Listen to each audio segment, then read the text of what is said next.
Good morning, students. Today we are going to complete this lesson, second lesson, the physical features of India.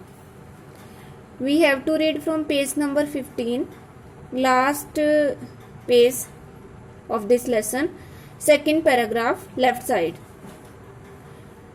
Coral polyps are short-lived microscopic organisms which live in colonies.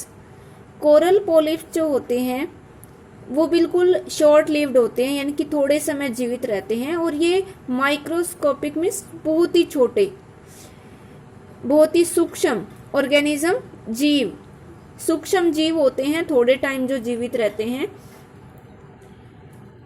Which live in colony, जो group में रहते हैं, colonies में रहते हैं.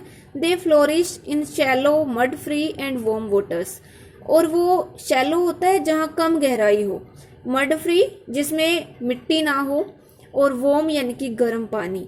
तो ये ऐसे पानी में जीवित रह सकते हैं, या ऐसे पानी में ये फ्लोरिश होते हैं, बढ़ते हैं, जहाँ पे पानी कम हो और वो रेतीला ना हो, पानी मिट्टी वाला ना हो और गर्म हो. They secrete calcium carbonate, secrete होता है छोड़ना, तो वो कैल्शियम कार्बोनेट छोड़ते हैं एक तरह से, ये एक कठोर चीज होती है. The coral secretion and their skeletons form coral deposits in the form of reefs. और जो ये कोरल सिक्रीशन है, इसका मतलब जो कोरल जो ठोस पदार्थ जो वो छोड़ते हैं, और उनकी जो स्केल्टन, उनकी अस्थियां हैं, हड्डियां जो हैं इन कोरल की, वो सारे डिपॉजिट हो जाती हैं एक रीफ के रूप में, एक टीले के रूप में इकट्ठी हो जाती हैं, और तब ये एक तरह से एक आइलैंड बन जाता है. They are mainly of 3 kinds, मुख्य रूप से वो 3 प्रकार के होते हैं.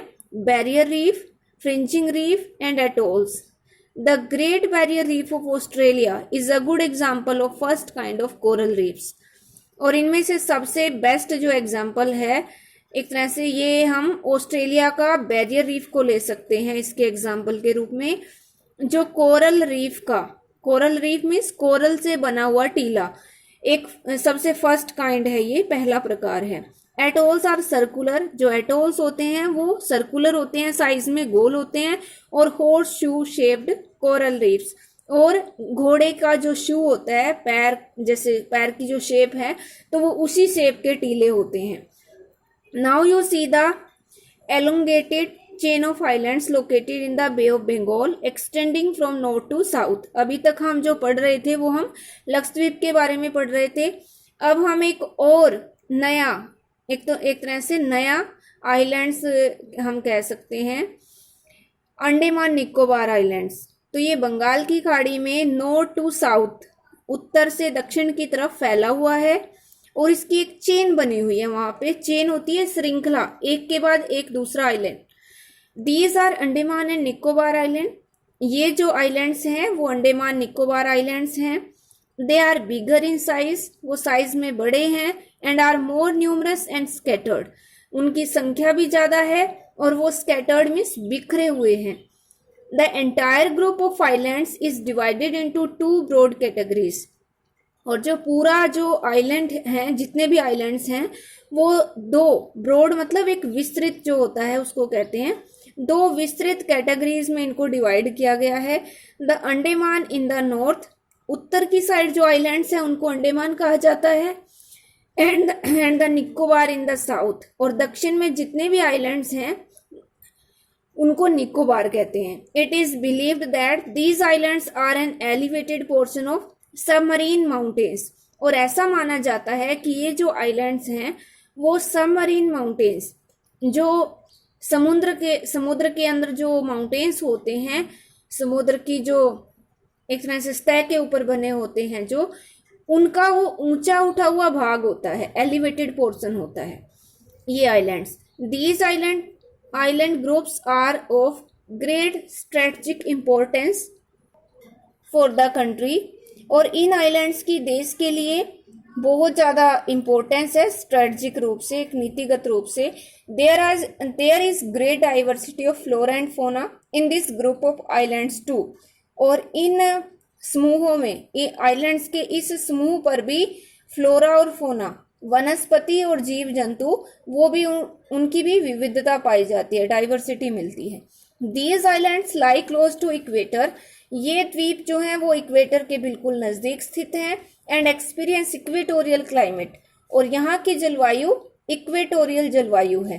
And has thick forest cover, और यहाँ फॉरेस्ट भी बहुत ज्यादा है। Do you know India's only active volcano is found on Barren island in Andaman and Nicobar group of islands. India का एक ही ऐसा एक्टिव वोल्केनो है, एक्टिव मीन्स जो इस टाइम भी काम कर रहा है, जो इस टाइम में उसके अंदर वोल्केनिक एक्टिविटी हो रही है, तो वो बैरन आइलैंड पे मिलता है। और ये बैरन आइलैंड जो है वो अंडमान निकोबार ग्रुप में है, ग्रुप आइलैंड्स पे है। A detailed account of the different physiographic units highlights the unique feature of each region. Detail में जो वर्णन किया गया है अलग अलग फिजियोग्राफिक यूनिट्स का, अलग अलग भू आकृति जो है, धरती की जो अलग अलग आकृतियां हैं, इकाइयां हैं, उनका डिटेल में जो अकाउंट यानी कि वर्णन किया गया वो हाईलाइट करता है उनकी यूनिक फीचर्स को। प्रत्येक क्षेत्र की जो अलग विशेषताएं हैं वो उनको हाईलाइट करता है। It would however be clear that each region complements the other, और एक तरह से हम ये भी क्लियर कर सकते हैं यहाँ कि जो प्रत्येक क्षेत्र है वो दूसरे का कॉम्प्लीमेंट है, दूसरे का पूरक है। And makes the country richer in its natural resources, और वह उसके प्राकृतिक जो संसाधन है देश के लिए वो उनको रिचर बनाता है, घना बनाता है एक तरह से। The mountains are the major sources of water and forest wealth, जो माउंटेन्स हैं, जो पर्वत हैं, वो पानी का और फॉरेस्ट वेल्थ का, वन संपदा का मुख्य स्रोत हैं। The northern plains are the granaries of the country, जो उत्तरी मैदान है वो देश के लिए अन्न के भंडार हैं, ग्रेनरीज हैं। They provide the base for early civilisations, वो शुरुआत की जो सभ्यताएं थी जो विकसित हुई उनके लिए एक आधार प्रदान करते हैं। The plateau is a store house of minerals, जो पठार हैं उनमें बहुत ज्यादा मिनरल्स यानी कि खनिज मिलते हैं। Which has played a crucial role in the industrialisation of the country, जो देश के औद्योगिकरण में एक महत्वपूर्ण भूमिका निभाते हैं। The coastal region and island groups provide sites for fishing and port activities. जो भी तटीय क्षेत्र हैं और जो आइलैंड ग्रुप हैं वो एक तरह से साइट्स प्रदान करते हैं फिशिंग के लिए और पोर्ट एक्टिविटीज के लिए। फिशिंग होता है मत्स्य, पोर्ट एक्टिविटीज जो भी बंदरगाहें होती हैं, जो भी गतिविधियां वहां पे होती हैं, उन सब के लिए वो स्थान देते हैं, एक तरह से साइट्स देते हैं। Thus the diverse physical features of land, इस प्रकार जो हमारे देश की अलग अलग भौतिक विशेषताएं हैं, विविध भौतिक विशेषताएं हैं, have immense future possibilities of development, उनमें भविष्य में विकास की संभावनाएं हैं, possibilities हैं। This lesson is completed. I will make one more video for map work tomorrow. Thank you.